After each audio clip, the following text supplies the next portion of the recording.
challenging the status quo was deeply embedded into the DNA of Shantanu Narayan. His mother, a mathematics teacher, his father, a business owner, raised him to believe in questioning everything in his pursuit for achievement. After finishing undergraduate school in India, he moved to the United States to complete his education, got an MBA at UCal Berkeley, then he tacked on a master's of computer science at Bowling Green. Had a few jobs in the Silicon Valley, and in 1998, joined Adobe as a vice president. Fun fact, Adobe was named after a river behind one of the co-founders' apartments. Shantanu was known for being relentless in pushing people to innovate faster. It was never fast enough for him, which you got to imagine is a little bit reckless in a software business driven by perpetual licensing and 18 to 24-month release cadences, but nevertheless, what he did was popular inside the organization. And 2007, less than 10 years into his tenure, he was elevated to CEO of Adobe.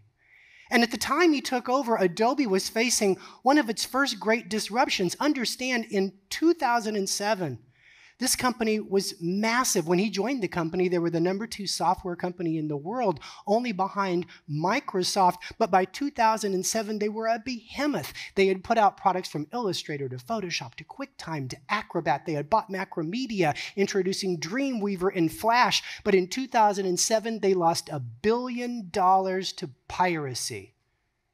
And the hole in the boat was getting bigger. It gets worse. In 2008, the Great Recession set in. The Creative Suite by Adobe had a price point of $1,800. The wallets snapped shut. Their revenue went down the first 8 weeks, 20%. Their CFO, Mark Garrett, known as the Chief Fear Officer of Adobe at the time, said, "You should never let a good recession go to waste." So he revealed analytics to the leadership team showing that organizations that had built a recurring revenue model were not only doing better on Wall Street, they were much more likely to survive the carnage over the coming course of the next few years. And at that point, Shantanu began to embark on the grand redesign. His mantra was simple: you can't preserve the status quo forever. He brought teams together to start blue sky meetings. He said, quote, "We have this fundamental belief that where content was being created and managed was changing. Where content was being consumed was changing. So where content was going to be monetized is going to be changing." And they begin to take a look at these software as service companies, at the time only a $5 billion industry, but what a strong business if you can get there. So they started throughout 2009 to figure out how to become that kind of company. Now that's a challenge, folks. You've got to move from being physically oriented, like their output was on paper or film or posters, etc., to being 100% digital in terms of their entire business model. They had to become cloud-enabled, and they had to embrace a subscription model without cannibalizing their existing customer base. And in 2010, the final layer of disruption happened that changed everything. Steve Jobs famously kicked Flash out of the Apple ecosystem in pursuit of a new format for video and sight, sound, and motion, HTML5. And it was on that day that Shantanu and his team burned the boats. On May 2012, they finally launched Creative Cloud to the world, taking the entry-level price point from $1,800 to less than $60.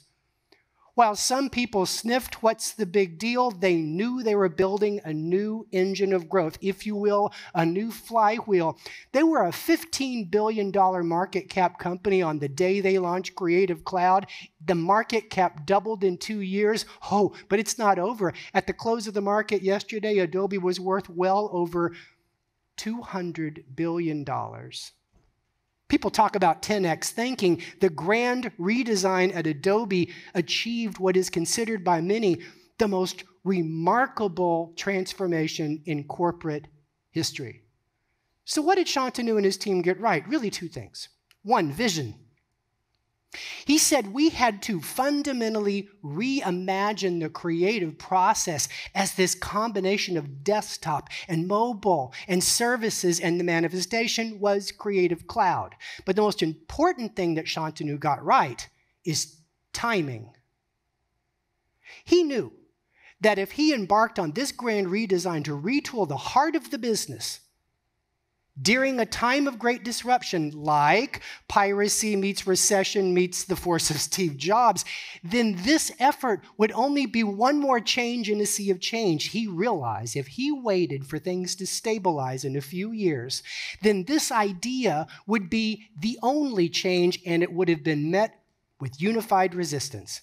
He also knew, and talked about this later, that when you look at the idea of what happens during a Great Recession, most publicly traded companies freeze like a deer in the headlines. Notice the clever word use here. They don't do anything because they want to wait everything out. If you take a look at what happened back during the dot-com crash, that's what Steve Jobs' strategy was when he moved up the launch of the iPod to October 2001. He knew that Sony, how many of you had a Walkman? Come on, raise your hands. Okay, keep them up if you got the non-skip one when it finally came out. Okay. He knew that Sony would be frozen during that recession and not do anything, which they didn't. He knew that he would have a several-year head start, which he did. This is what Shantanu and the Adobe team did when they launched Creative Cloud. They shut the door on the competition. And so the moral of this story is simple. When times are disruptive, it's time to challenge the status quo, modernize the business, and meet the market where they are and not just where you're comfortable playing, which is the central point of my talk. We are in a time now of great disruption, and you, much like Shantanu, have an opportunity to persist with the old way of thinking or to change and embark on this grand redesign. There's an old saying, you can't change the tires on a bus that's going 60 miles an hour down the road. You've heard this before. I've heard this so much, okay? But what if the bus is overheated? Radiator's boiling over. You pull over to put some antifreeze in the radiator. Guess what you have the time to do now? Change the tires. We have been under constant disruption since spring of 2020, right? You've got the pandemic, wrecked everything. Then you have the Great Resignation starting in 2021. Who had that on their lottery ticket, huh?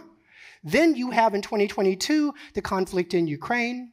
You've got supply chain shortages. You've got economic red flags. Some talk about the specter of economic headwinds. By the way, we don't say recession. Just like in Florida, legislators don't call it a hurricane. It's just heavy rain, okay? But you have this specter of what's going on right now. These are the layers of depression that create a window of opportunity. I'm telling you, this is a once-in-a-career opportunity to wreck the status quo. Because as Shantanu teaches us, if you wait, two things happen. Your competitors jump you, or your team unifies against you because you are the change, not just another change. And speaking of outdated businesses, there's three I'm going to talk about. And I believe the way we think about work has been outdated longer than I've been alive. For some of you, you know that's been a long time, right? So we used to think that you had to be in the office to work. That's why work was referred to as a place. Well, as you've heard earlier today from Hayden, this is outdated, and our memories are suspect about this topic. You think that the way project work is done will be successful because of teamwork and the matrix, I call it the favor economy. As you're about to see, the majority of all projects in 2022 will miss their deadlines. And then finally, you believe that a full-time employee is the core asset of an organization. But the investors I talk to believe the work a company produces is the core asset, but the partnerships amongst the people are devoid of a classification or a specialized arrangement that requires them to give 100% of their time to a singular employer. These are all outdated concepts I want to talk about over the next few minutes in three areas.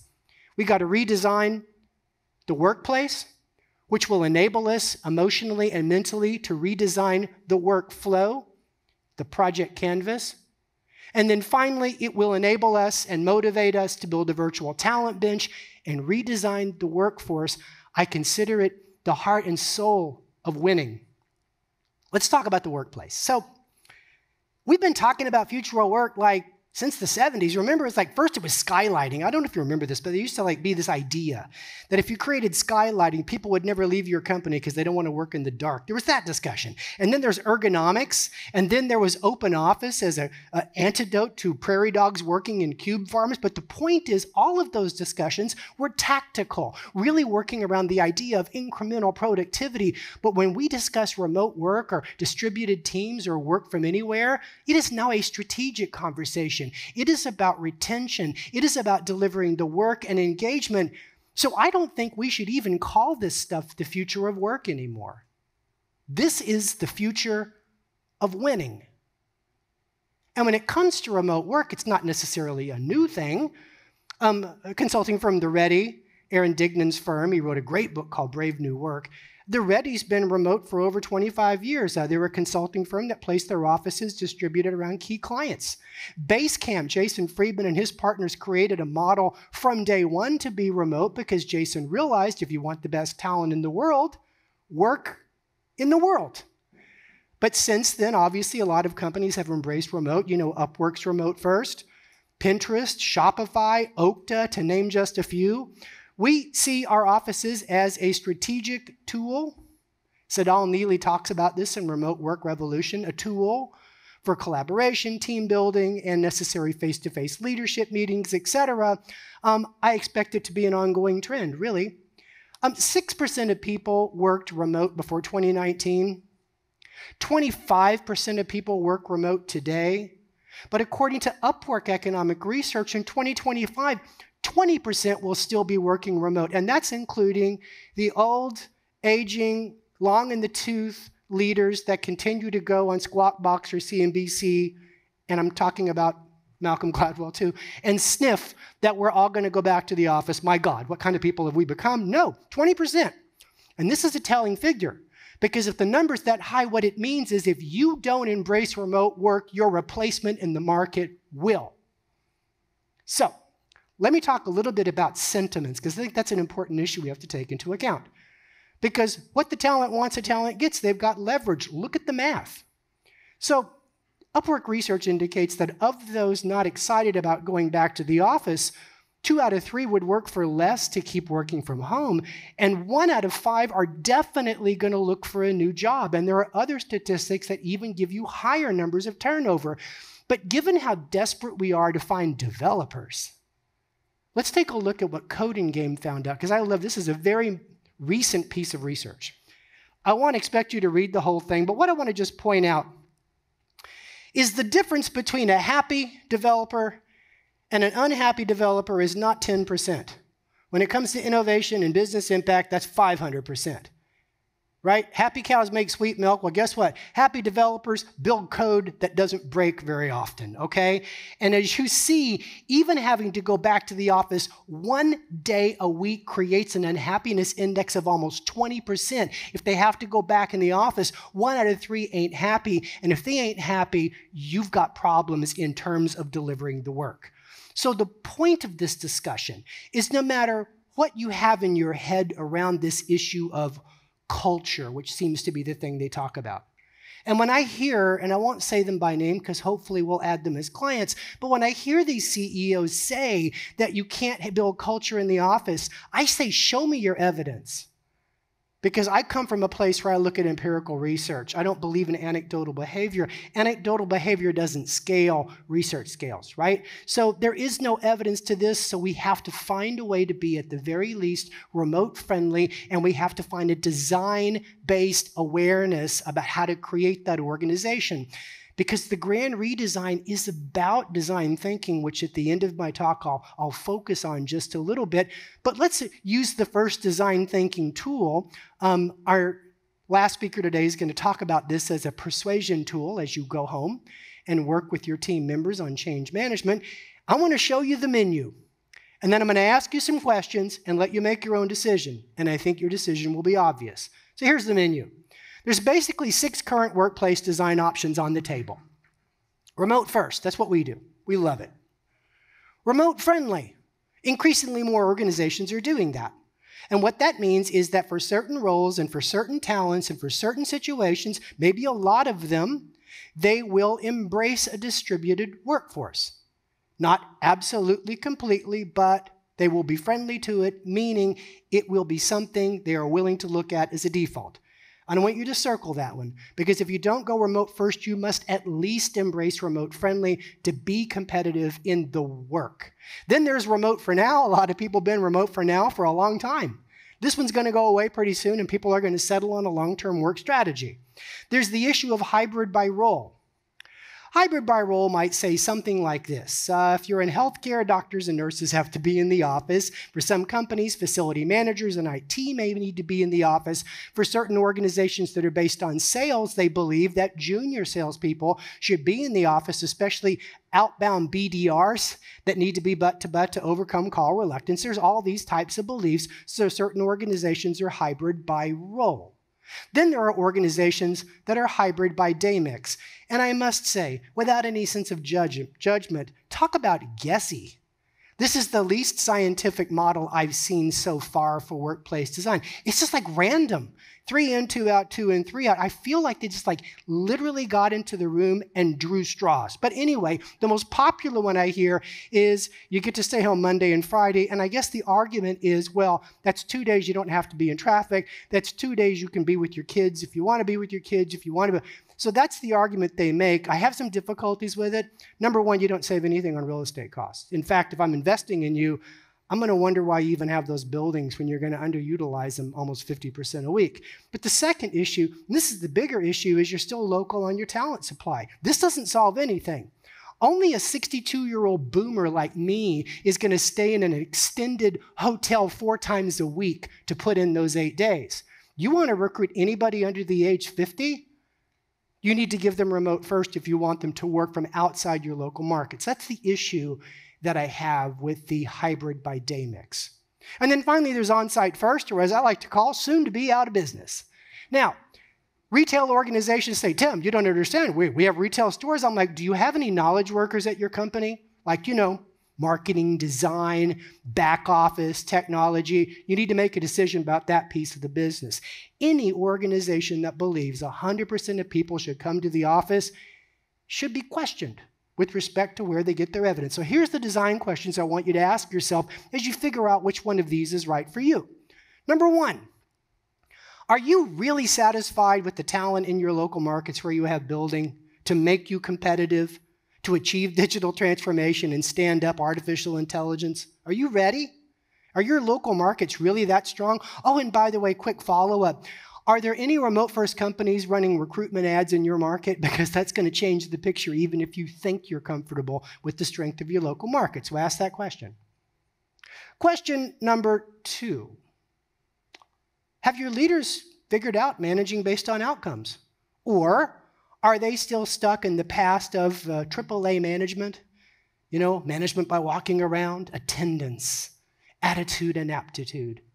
I remember how George Costanza played that one in the Seinfeld episode. Remember when he figured out that the Yankees valued him coming in early and staying in late? He left his car there 24 hours a day. If your leaders have learned how to manage based on outcomes, then they are completely equipped to manage without seeing people physically every day in the office. The third question, have you invested in tools and training for people to learn how to collaborate and culture build at a distance? And as we learned earlier today, culture is not about your office. I believe culture is a conversation led by leaders about how we do things here. It's about storytelling, about how we've succeeded in the past. If you want to build a better culture, focus on cadence, not location. But these are the questions to ask yourself, and here's the good news. As you embrace remote first, or at least remote friendly, you are going to rewire the organization. In 2021, an Upwork Future Workforce report had an interesting finding, and that was managers who were comfortable leading their remote teams during COVID we're also comfortable relying on independent talent for the most important work. You wonder how that happened? It's simple. It's a connective tissue issue. It's a muscle that they built, learning to lead based on outcomes. COVID, that's the thing it taught us. That's why we remain productive. We flipped a switch as leaders, and we begin to enunciate a clearly measurable outcome and coach and resource towards the outcome and focus recognition on the outcome, not the politics, not the personality, and that entirely enables grand redesign element number 2, the workflow. And this is one of the things just not talked about nearly enough. There's a great article called The Project Economy. You can Google that. It's a Harvard Business Review article, one of the most shared articles of 2021. Former PMI chairman Antonio Nieto Rodriguez says that when you look at an organization today, there's 2 work streams: operations, which is well over 9 out of 10 employees, and projects. Very few employees are actually hired to run a project or a program. Most projects and programs are run by the favor economy, the matrix, teamwork, depending on others with full-time jobs to do the knitting required to deliver the final thing. I want to talk about why the workflow is poorly designed for both our operations staff as well as the projects that we run and rely on. Let's talk about operations. So I think the best way to think about redesigning workflow for operations is to look at the concept of burnout. Eagle Hill Consulting says that 1 out of 4 people will quit in the next few years over burnout. In fact, I posit, if you look at all of the research, burnout is the number 1 cause of the Great Resignation.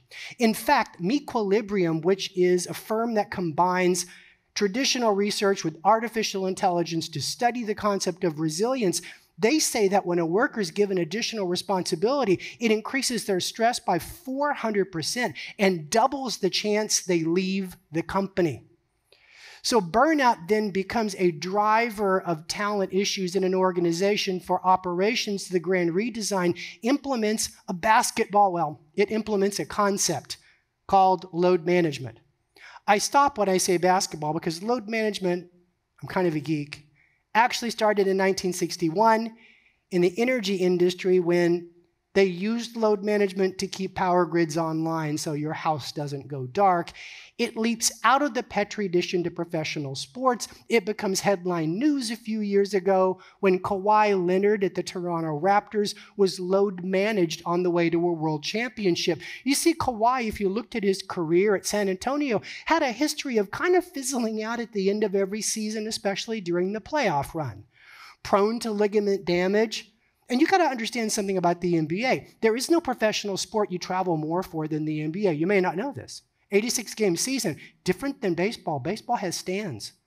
They're traveling almost every other night.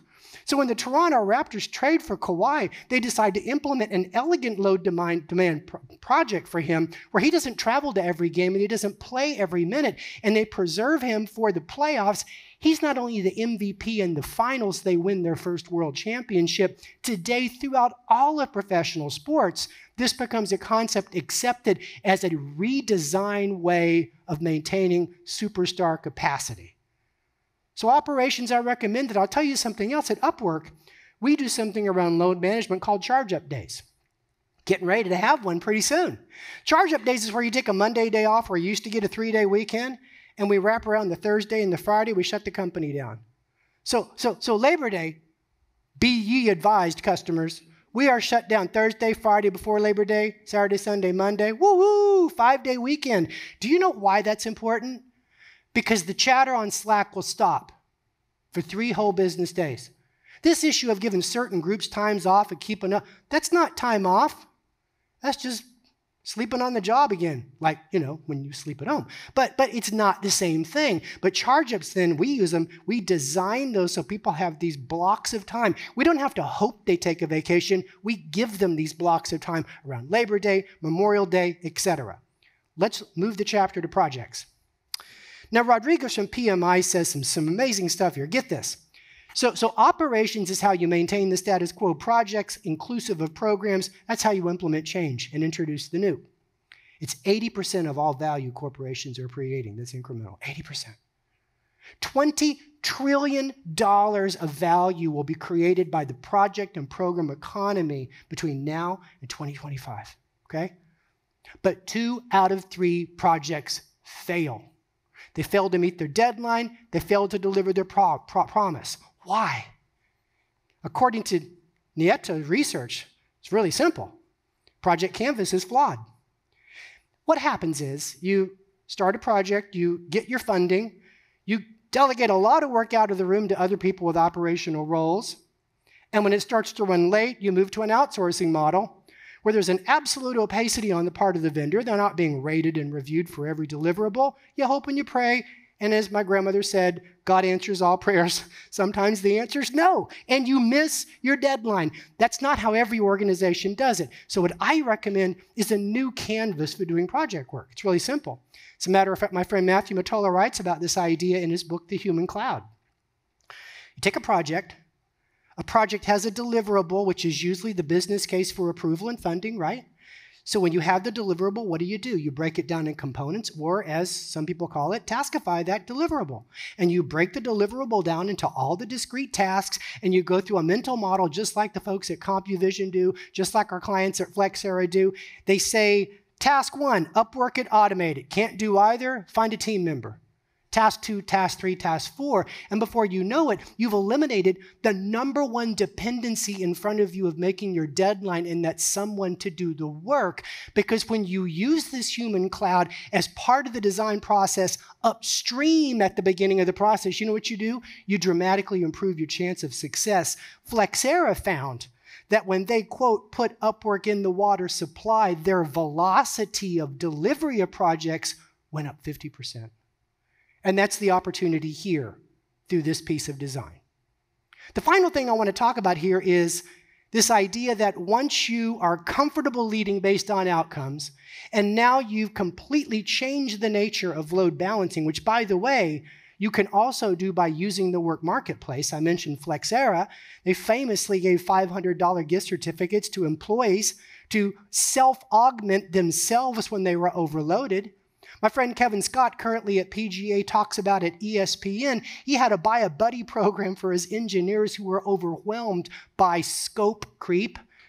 For my freelancer friends, you know exactly what scope creep is. And he would let them buy a buddy so they could work on the work they were hired to do and not burn out. So these are all options. And once you do all of this, you now have an appetite to build a virtual talent bench, which leads me to my last point. The ultimate Rand redesign comes down to redesigning the workforce. Full-time first has been a mental model for 100 years. That's how we've thought about talent. That's why they call it talent acquisition, right? Fishing ain't just about petting the goldfish. They literally want the hook in the mouth, and that's it, right? 100% of your time, it's a scarcity-driven model. I don't want you having any other things on your plate. We've been doing that forever. That's what we think of when we think of a workforce. We think a workforce is a bunch of what? Conscripts, full-time employees. That's what we think. Well, I'm going to geek out again. My wife says I'm Dr. Sheldon Cooper from Big Bang Theory because I'm just a nut about the etymology of words. In fact, the word work was first used by Gaspar Gustave Coriolis, a 19th century mathematician scientist who was obsessed with billiards. And he used the word work to describe the force that was required to move a ball. Good work was used to describe getting the ball in the pocket. So why do we conflate workforce with full-time talent? It's nothing to do with that, is it? It's about what? The force to move the ball to a certain location. Now, guess what? I'm not alone in questioning this idea that workforce is full-time. Deloitte Fortune does a survey every 6 months. They go talk to 350 CEOs, represent 17 different industries, and they measure their top strategic initiatives for the coming years. And when they did theirs last year for 2022 into 2023, the number 2 initiative, which came out of nowhere, it hadn't even been on the top 10 previously. Number 2 initiative was talent transformation. CEOs were sick and tired of hearing about talent acquisition problems at the top of the funnel. They were tired of having to talk to the board of directors about how that was going to be their number 1 disruption of growth plans. So now they want to see innovation in how talent challenges are solved. They don't want any more incremental recruiters, no more budget requests for more ads on ZipRecruiter. They want to see total transformation of talent to absorb all of the market, including those not available for full-time talent. And, to go back to Adobe and talk about, where things are happening or changing, Upwork research found that 1 out of 5 people considering leaving their jobs during the Great Resignation were also at the same time considering, guess what? A career change. Not to a new industry, a new classification. The career change to becoming a business owner and working as a contractor on platforms like Upwork. Even worse, I recently had a conversation with a leading college, which is getting ready to publish this statistic, that estimates that 1 out of 6 computer science graduates will never enter the full-time workforce. They will be business owners, entrepreneurs, but mostly contractors. 1 out of 6, they call it the Gary V effect. People have been unleashed. The market's moving in a different direction. Talent transformation captures that. Speaking of priorities, the same Deloitte Fortune survey also found that number 2, talent transformation, guess what number 1 was? And it was number 1 now for 3 years in a row. Scott Galloway, in his book Post-Corona, said that the pandemic will only accelerate this trend. What do you think the number 1 priority for CEOs is right now and has been for 3 years? Digital transformation. It has become an urgent issue. It's urgent not just because we've got to have e-commerce capabilities to disintermediate the middle person. It's not just because we've got to learn to solve problems at a distance to eliminate physical phobia like we're seeing in healthcare. The biggest reason is the fact that machine learning and automation is preferred by millennials over human service.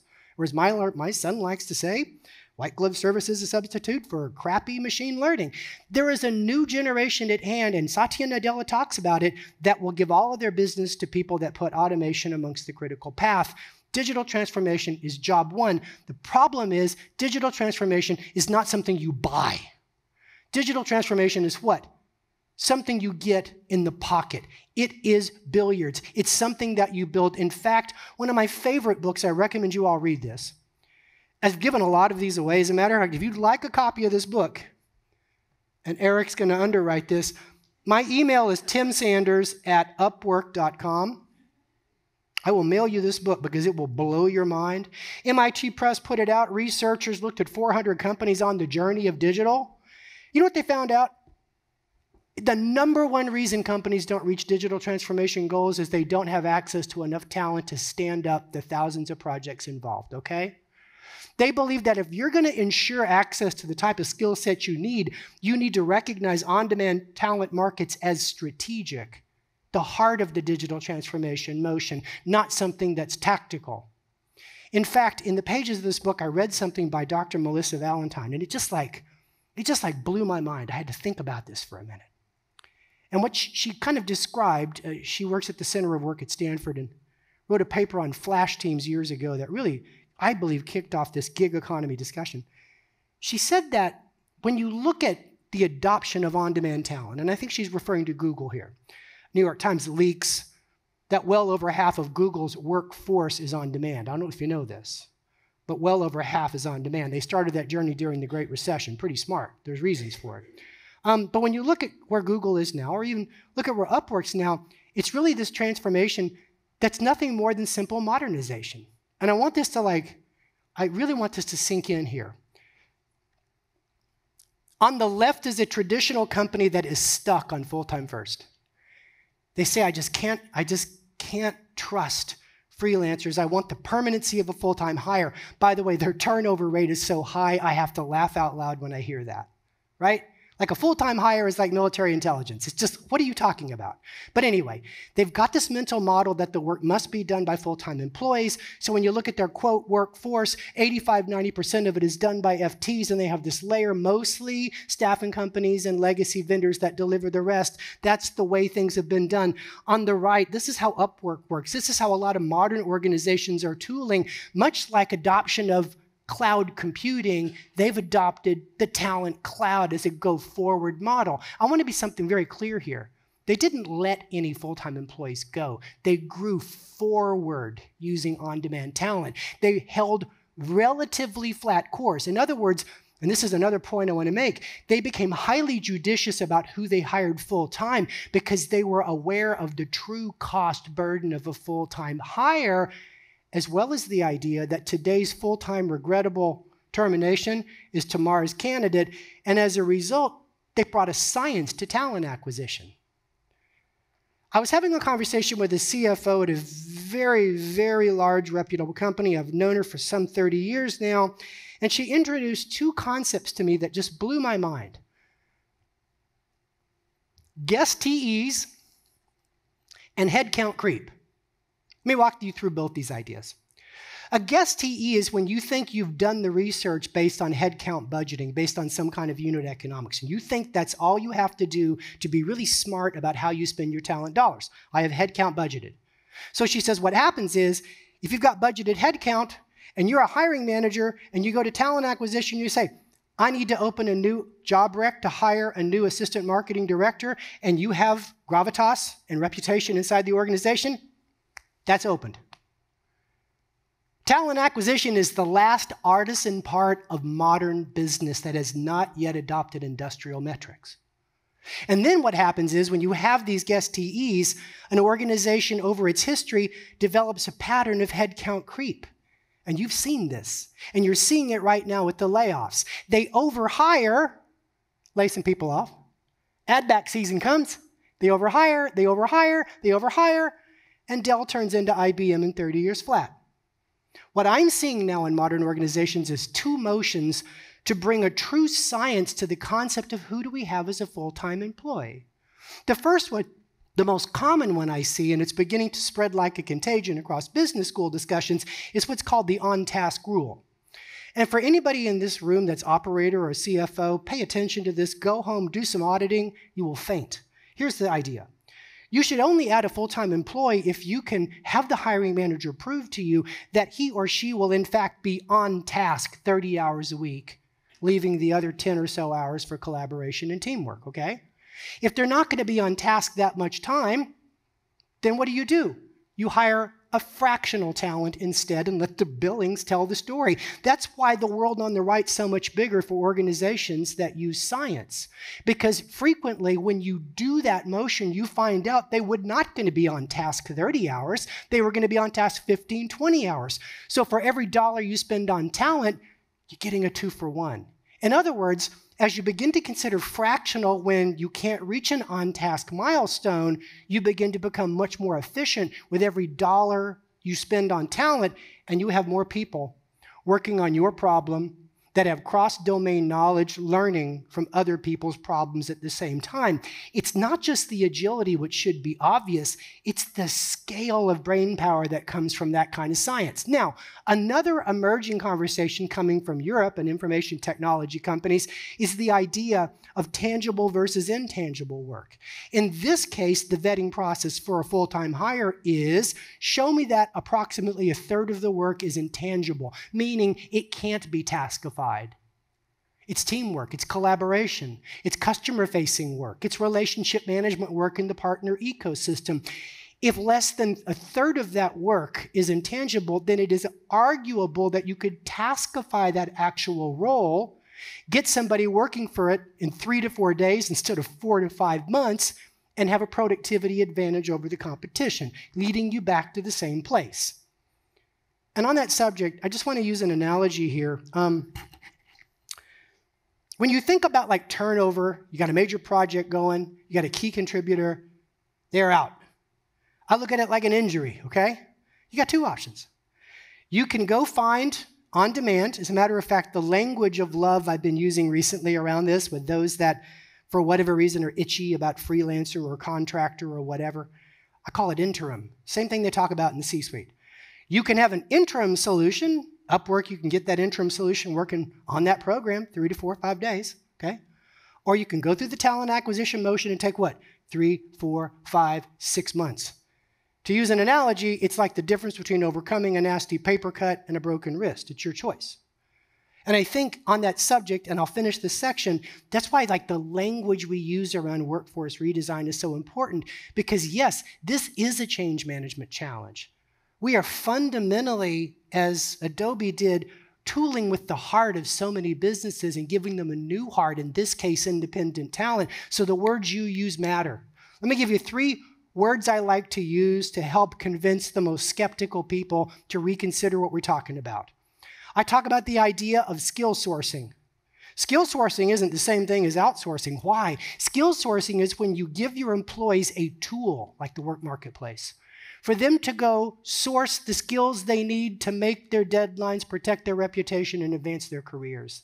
That's why in organizations we see people that when they have access to the marketplace, that's a retention lever. Because if they leave, they have to go back to an organization where they either have to go through some staffing company, they usually have to fax their order in, right? Or go through the talent acquisition motion. So talk about skill sourcing as a revolution as compared to outsourcing, because skill sourcing gives the control back to the talent.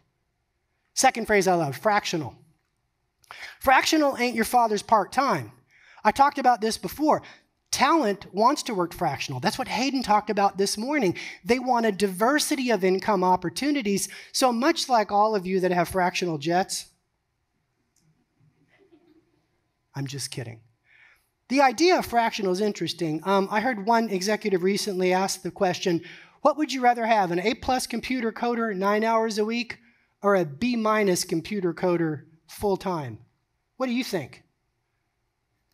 If I'm trying to build a knowledge graph, stand up artificial intelligence, or solve a complicated social media-driven e-commerce solution, I'll take the A+ player. And I'll take 9 hours a week knowing that he or she is spending the other 31 hours learning from other companies how to do this job better. That's a fractional solution.